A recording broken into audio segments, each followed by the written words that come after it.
नारायणं नमस्कृत्य नरं चैव नरोत्तमं देवी सरस्वती व्यासं ततो जयमुदीरयत् नष्टप्रायेषु अभद्रेषु नित्यं भागवत सेव्या भगवती उत्तमश्लोके भक्ति भवति नैष्टिकी कृष्णाय वासुदेवाय देवकी नंदनाय च नन्दगोपकुमाराय गोविन्दाय नमो नमः। मूकं करोति वाचालं पङ्गुलङ्घते गिरिं यत्कृपातमहं वन्दे परमानन्दं माधवं श्रीचैतन्येश्वरं श्रीगुरुदीनतारिणं। श्रीमद्भागवत महापुराण छठा स्कंद अध्याय 7। बृहस्पति जी के द्वारा देवताओं का त्याग और विश्व रूप का देवगुरु के रूप में वर्ण। राजा परीक्षित ने पूछा, भगवान देवाचार्य बृहस्पति ने अपने प्रिय शिष्य देवताओं को किस कारण त्याग दिया था? देवताओं ने अपने गुरु का ऐसा कौन सा अपराध कर दिया था? आप कृपा करके मुझे बतलाएं। सुखदेव जी ने कहा, महाराजा इंद्र को त्रिलोक के ऐश्वर्य पाकर घमंड हो गया था। इस घमंड के कारण वे धर्म मर्यादा का सदाचार का उल्लंघन करने लगे थे। एक दिन की बात, वे भरी सभा में अपनी पत्नी सची के साथ ऊंचे सिंहासन पर बैठे हुए थे। 49 मरुदगण, 8 वसु और 11 रुद्र आदित्य ऋतुगण, विश्वदेव साध्यगण और दोनों अश्विनी कुमार उनकी सेवा में उपस्थित थे। सिद्ध चारण गंधर्व ब्रह्मवादी मुनिगण, विद्याधर अप्सराएं, किन्नर पक्षी और नाग उनकी सेवा और स्तुति कर रहे थे। सब ओर से ललित स्वर से देवराज की कीर्ति का गान हो रहा था। ऊपर की ओर चंद्र मंडल के समान सुंदर श्वेत छत्र शोभायमान था। चवर पंखे आदि महाराज राजोचित सामग्रियां यथा स्थान पर सुसज्जित थे। इस दिव्य समाज में देवराज बड़े सुशोभित हो रहे थे। इसी समय देवराज इंद्र और समस्त देवताओं के परम आचार्य बृहस्पति जी वहाँ आए। उन्होंने सुर असुर सभी नमस्कार करते हैं। इंद्र ने देख लिया कि वे सभा में आ गए, परंतु वह तो ना खड़े हुए और ना ही आसन देकर गुरु का सत्कार किया। यहाँ तक वे अपने आसन से हिलने डुलने के नहीं। त्रिकालदर्शी समस्त बृहस्पति देव ने देखा कि ईश्वर का मत का दोष है। वे झटपट वहाँ से निकलकर चुपचाप अपने घर को चले गए। परीक्षित उस समय देवराज इंद्र को चेत हुआ, समझ गए कि मैं अपने गुरु का अवहेलना की है। वे भरी सभा में स्वयं अपनी निंदा करने लगे। हाय हाय, बड़े दुखित की बात है कि भरी सभा में मूर्खतावश मैंने ईश्वर के नशे में चूर होकर अपने गुरुदेव का तिरस्कार कर दिया। सचमुच मेरा हकन बड़ा निंदनीय है। भला कौन विवेकी पुरुष इस स्वर की राजलक्ष्मी को पाने की इच्छा करेगा? देखो तो सही, आज इसी ने मुझे देवराज को भी असुरों से रजोगुणी भाव से भर दिया। जो लोग ये देखते हैं कि सार्वभौम राज सिंहासन पर बैठा हुआ सम्राट किसी के आने पर राज सिंहासन से ना उठे, वह धर्म का वास्तविक स्वरूप नहीं जानते। ऐसा उपदेश करने वाले कुमार की ओर ले जाने वाले स्वयं घोर नरक में गिरते हैं। उनकी बात पर तो जो लोग विश्वास करते हुए पत्थर की नाव की तरह डूब जाते नरक में गिरते हैं। उनकी बात पर जो लोग विश्वास करते हैं वे पत्थर की नाव की तरह डूब जाते हैं। मेरे गुरुदेव बृहस्पति जी ज्ञान के अथाह समुद्र, मैंने सठता की। अब मैं उनके चरणों में अपना माथा टेक कर उन्हें मनाऊंगा। परीक्षित, देवराज इंद्र इस प्रकार सोच ही रहे थे कि भगवान बृहस्पति जी अपने घर से निकलकर योग बल से अंतर्ध्यान हो गए। देवराज इंद्र ने अपने गुरु को बहुत ढूंढवाया, परंतु कहीं पता ना चला।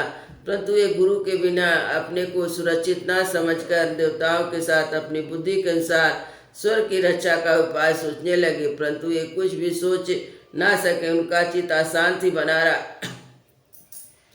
परीक्षित दैत्यों को भी देवगुरु बृहस्पति और देवराज इंद्र की अनबन का पता लग गया। तब वह मदोमंत और आताताई असुरों ने अपने गुरु शुक्राचार्य के आदेश पर देवताओं पर विजय पाने के लिए धावा बोल दिया।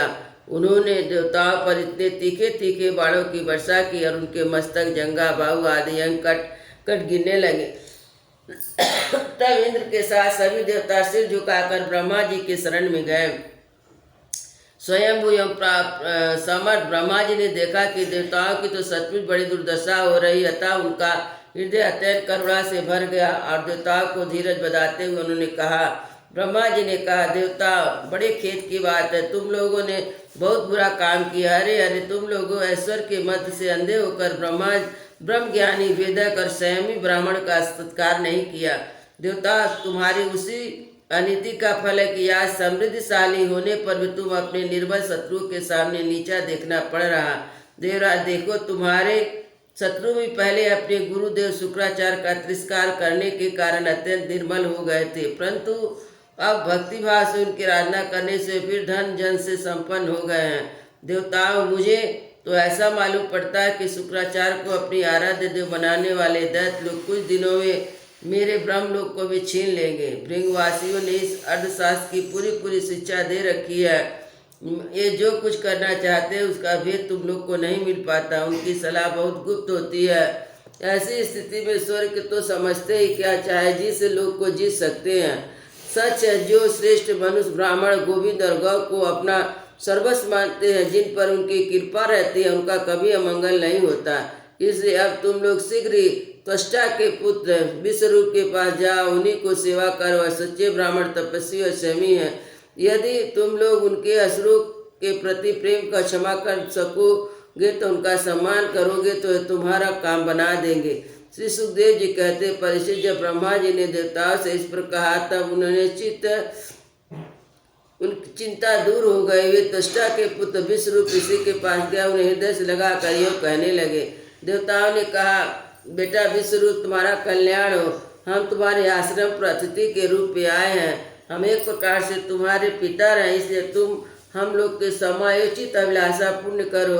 जिन्हें संतान हो गई हो, उन सत्पुरुषों में भी सबसे बड़ा धर्म यही है कि वे अपने तथा अन्य गुरुजनों की सेवा करें। फिर तो जो ब्रह्मचारी है उनके लिए तो कहना ही क्या है। वह आचार्य वेद की, पिता ब्रह्मा की, भाई इंद्र की, माता साक्षात पृथ्वी की मूर्ति होती है।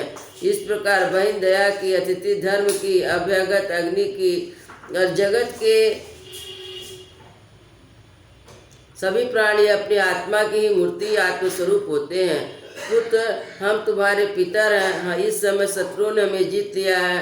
हम बड़े दुखी हो रहे हैं। तुमने अपने तपोबल से हमारा यह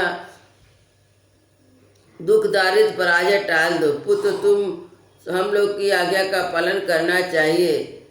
तुम ब्रह्मनिष्ठ ब्राह्मण हो, अतः जन्म से हमारे गुरु हो। हम तुम्हें आचार्य के रूप में वर्ण करके तुम्हारी शक्ति से अनायास ही शत्रु पर विजय प्राप्त करेंगे। पुत्र, आवश्यकता पड़ने पर अपने से छोटा का भी पैर छूना भी निंदनीय नहीं है। वेद ज्ञान को छोड़कर केवल अवस्था बड़प्पन का कारण भी नहीं है। सुखदेव जी कहते हैं, परीक्षित, जब देवताओं ने इस प्रकार विश्वरूप से पुरोहिती करने के लिए प्रार्थना की तब परम तपस्वी विश्वरूप ने अपने प्रसन्न होकर उनसे अत्यंत प्रिय और मधुर वचन में बोले। विश्वरूप ने कहा, पुरोहिती का काम ब्रह्म तेज को छिड़ करने वाला है, इसलिए धर्मशील महात्माओं ने इसकी निंदा की। किंतु आप मेरे स्वामी हैं और लोकेश्वर होकर भी मुझे उसके लिए प्रार्थना कर रहे हैं। ऐसी स्थिति में मेरे जैसा व्यक्ति भला आप लोग का कोरा जवाब कैसे दे सकता है। मैं तो आप लोग का सेवक, आपकी आज्ञा के अनुसार पालन करना ही मेरा स्वार्थ है। देवगढ़, हम अकिंचन हैं। देखिए, खेती कट जाने पर अथवा अनाज की ठाट उठ जाने पर उसमें गिरे कुछ दाने चुन लाते हैं, उसी से अपने देव का तथा पितृ का संपन्न करते हैं। लोकपाल, इस पर जब मेरी जीविका चल रही तो मैं पुरोहिती की निंदनीय वृत्ति क्यों करूं। उनसे तो केवल वही लोग पसंद होते जिनकी बुद्धि बिगड़ गई है। वे काम आप लोग मुझसे कराना चाहते हैं निंदनीय मेरा, या फिर भी मैं आपके काम से मुंह नहीं मोड़ूंगा सकता, क्योंकि आप लोगों की मांग ही कितनी, इसलिए आप लोगों का मनोरथ में तन मन धन से पूरा करूंगा। सुखदेव जी कहते, परीक्षित, विष्णु बड़े तपस्वी थे। देवताओं से ऐसी प्रतिज्ञा करके